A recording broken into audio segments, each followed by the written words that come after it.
Hello दोस्तों, कैसे हो आप लोग। मैं आशा करता हूँ कि आप लोग अच्छे और स्वस्थ होंगे। दोस्तों, आज की इस वीडियो में बात करने वाले हैं कि आप ब्रह्मचर्य पालन करने से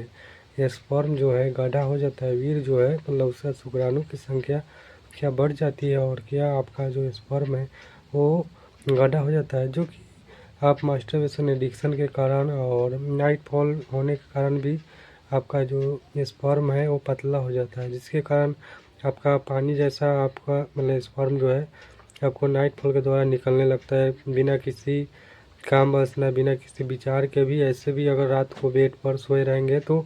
आपका इस तरह से बेड जो है और आपका पैंट जो है गीला हो जाता है और आपका स्पर्म जो है बाहर निकल जाता है। तो क्या ब्रह्मचर्य पालन करने से सारी समस्या का समाधान मिलता है और क्या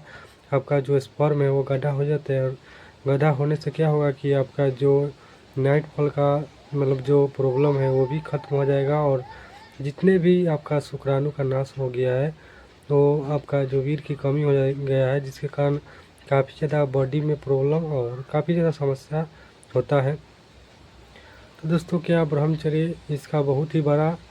समाधान है, जिससे आपका जो स्पर्म है जो पतला हो गया बिल्कुल गाढ़ा होता है। चलिए दोस्तों, मैं अपना अनुभव बताता हूँ। चलिए दोस्तों, बताते हैं क्या ब्रह्मचर्य इसका पूरी जो प्रॉब्लम हो रहा है उसका समाधान करेगा। क्या ब्रह्मचर्य से मैं पुनः जो वीर जो है पतला हो गया वो गाढ़ा हो जाएगा और मैं पहले जैसा जो रिकवर होता है, पहले जैसा आपका जो भी सोच है वो हो जाता है, विचार जो भी आपको इस तरह से एडिक्शन के कारण आपका ब्रह्मचर्य नाश करने से आपको बहुत सारा प्रॉब्लम आ जाता है, और एक आपको चिंता रहता है कि इस तरह से मतलब पतला हो जाने से क्या होता है कि आप सोचते हैं कि कभी भी हमारा जो स्पर्म है वो मतलब गाढ़ा नहीं हो पाएगा, और नहीं मैं किसी आने वाले फ्यूचर में अगर मेरा मैरिज होता है तो मैं ये इस तरह से हमसे होगा क्या कि आपका भी जो पतला रहेगा तो शुक्राणु की संख्या कम रहेगा, जिससे आपका आने वाले पीढ़ी का भी आप मतलब जन्म नहीं दे सकते। तो भी मैं अपना अनुभव बता रहा हूँ दोस्तों कि क्या हमारा वीर जो पतला हो गया था वो कैसे सही हुआ। तो आप लोग को मैं बता रहा हूँ दोस्तों, बता दें कि मेरा इतना ज़्यादा पानी जैसा हो गया था कि मेरा नाइट फॉल के द्वारा डेली रात के चिपचिपा पानी जैसा मेरा निकल जा रहा था, और मैं सोच रहा था कि यार नाइट फॉल तो हो रहा है बट डेली क्यों हो रहा है। मैं डेली सोचने लगा, बस मैं देखा कि हमारे जो स्पर्म है उसमें क्वालिटी जो है बिल्कुल लो है, और उसमें एक पानी जैसा हो गया। उसमें कोई भी होता है कि स्पर्म का जो लिक्विड नियर रहता है तो उसमें मात्रा बिल्कुल कम था, क्योंकि डेली आपका वो क्षय होगा तो आपका पतला हो जाएगा। और मास्टरबेशन एडिक्शन में काफ़ी दिनों तक था, तो मास्टरबेशन एडिक्शन से मेरा अंदर का जो है भरपाई नहीं हो पा रहा था, और नहीं मैं काफ़ी दिनों तक उसको रोक पा रहा था जिससे वो गाढ़ा हो पाए। और अगर मैं रोकता भी तो वो नाइटफॉल के द्वारा वो निकल जा रहा था दोस्तों। तो बता दें कि अगर आप ब्रह्मचर्य पालन करते हैं तो बिल्कुल इसका समाधान मिलता है, और आप पहले जैसा आपका जो स्पर्म का क्वालिटी है वो उससा हो जाता है, और आपका जो पतला हो गया और जिससे नाइट फॉल का प्रॉब्लम आ गया है बहुत सारा चीज़ें। तो आप बीच में ब्रह्मचर्य आप ज़रूर 1 महीना पालन करके देखें जी, बिल्कुल आपका जो पहले का जो स्पर्म जैसा था उससे बिल्कुल बदलाव होगा। मैं दोस्तों अपना एक्सपीरियंस बता रहा हूँ। जब भी मेरा नाइट फॉल हो रहा था मैं सोच रहा था कि मेरा तो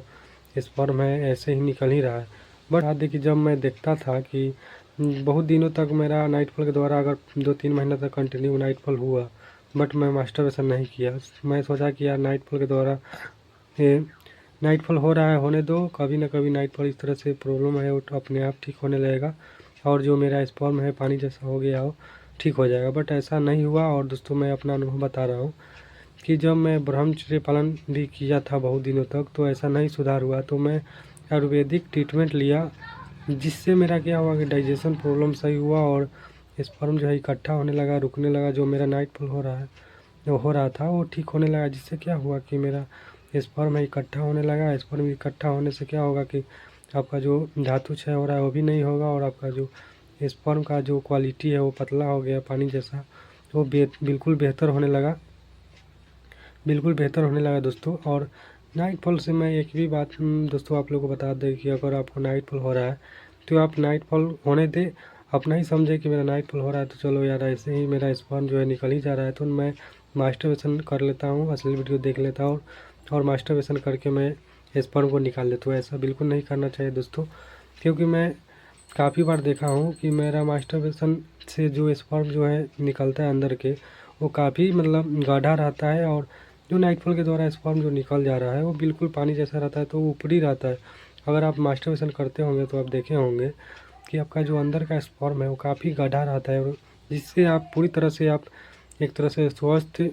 अगर आपका मैरिज भी होता है तो स्वस्थ मतलब इंसान का भी आप जन्म दे सकते हैं, क्योंकि आपका जो नाइटफॉल के द्वारा जो स्पर्म निकलता है उसमें बिल्कुल वो नहीं रहता है, जिसमें आपका जो सप्तम धातु होता है वो नहीं रहता है। या कुछ भी चीज़ें गर्म खाने से वो ऊपर का जो एक तरह से एक पानी जैसा निकलता है, वो असली सप्तम धातु हीर नहीं रहता है, वो एक तरह से उसका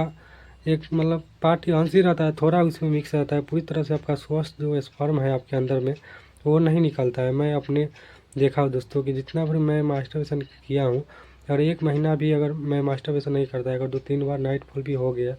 अगर मैं मास्टरबेशन करके जो स्पर्म मेरा निकलता है वो नाइटफॉल के द्वारा बिल्कुल नहीं रहता है। उसमें काफ़ी ज़्यादा मतलब क्वांटिटी भी रहता है उसका ज़्यादा रहता है, और उसका जो क्वालिटी रहता है गाढ़ा काफ़ी रहता है और काफ़ी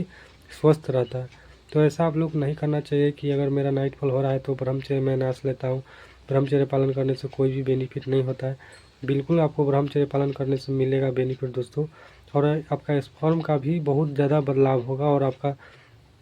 पूरी तरह से आप स्वस्थ हो जाएंगे, और आपका जो नाइटफॉल प्रॉब्लम है वो भी ठीक हो जाएगा। अगर दोस्तों मैं एक सलाह ज़रूर दूंगा कि अगर नाइटफॉल अगर आपको ज़्यादा बार हो रहा है तो आप ज़रूर एक आयुर्वेदिक ट्रीटमेंट लें, जिससे आपको सपोर्ट मिलेगा। ब्रह्मचर्य तो आपको बहुत बड़ा आपको सपोर्ट करेगा, बट अगर ज़्यादा प्रॉब्लम हो रहा है तो आप एक मेडिसिन का थोड़ा दिन तक, मैं परमानेंट में नहीं कर रहा हूँ दोस्तों, थोड़ा सपोर्ट लें, जैसे कि कुछ दिनों तक। जब कुछ दिनों तक सपोर्ट लेंगे तो नॉर्मल हो जाएगा। नॉर्मल होने के बाद आप पूरी तरह से उसको त्याग दें, छोड़ दें, और ब्रह्मचर्य आप संकल्प लें और ब्रह्मचर्य कंटिन्यू आप करें जब तक आपका मैरिज नहीं हो जाता है, तब तक कंटिन्यू आप करते रहें, जिससे आपको काफ़ी फ़ायदा मिलेगा। और आपका जो भी चीज़ें ब्रह्मचर्य नाश करने के हो गया, मास्टरबेशन एडिक्शन में बदलाव देखेगा। और आपका ब्रह्मचर्य एक ऐसा शक्ति है जो कि आपको काफ़ी, आपने सोचा होगा कि मेरा जीवन बर्बाद हो गया, बट आपको काफ़ी सपोर्ट देता है, और आप जो भी नीचे गिर गए भी है तो आपको उठाकर काफ़ी ऊंचाई तक पहुंचाएगा ब्रह्मचर्य संकल्प और वीर रक्षा। तो दोस्तों आप ज़रूर कंटिन्यू ब्रह्मचर्य पालन करते रहें, और आप थोड़ा बहुत सपोर्ट ले सकते हैं ट्रीटमेंट का। अगर नहीं भी लेते हैं, अगर ज़्यादा आपका नुकसान नहीं है, तो आप ब्रह्मचर्य से ही रिकवर पूरा बॉडी को कर सकते हैं, जितना मास्टरबेशन एडिक्शन और ब्रह्मचर्य नाश करने से हुआ है। और जैसे असली वीडियो देखने से भी थिंकिंग बहुत सारा चीज़ें का बदलाव होता है, वो सारी चीज़ें रिकवर होने लगेगा दोस्तों। तो आप ज़रूर ब्रह्मचर्य पालन करें, और मैं भी ब्रह्मचर्य पालन करके मैं काफ़ी बदलाव देखा हूँ, और काफ़ी मेरा एक्सपीरियंस लगभग 1 साल 2 मंथ का मेरा कंटिन्यू हो गया है। तो मैं जो भी अनुभव मेरा मिलता है वो सारी अनुभव मैं आप लोग को शेयर करते रहता हूँ। तो आप लोग ज़रूर ब्रह्मचर्य पालन करें, और जो भी भाई अगर ब्रह्मचर्य टूट गया फिर से स्टार्ट करना चाहते हैं तो वो ज़रूर कमेंट करें। फिर मिलते हैं दोस्तों नेक्स्ट वीडियो में नेक्स्ट एक्सपीरियंस के साथ अपना अनुभव देते हुए। तब तक अपना ख्याल रखें और स्वस्थ रहे, मस्त रहे। जय हिंद, वंदे मातरम।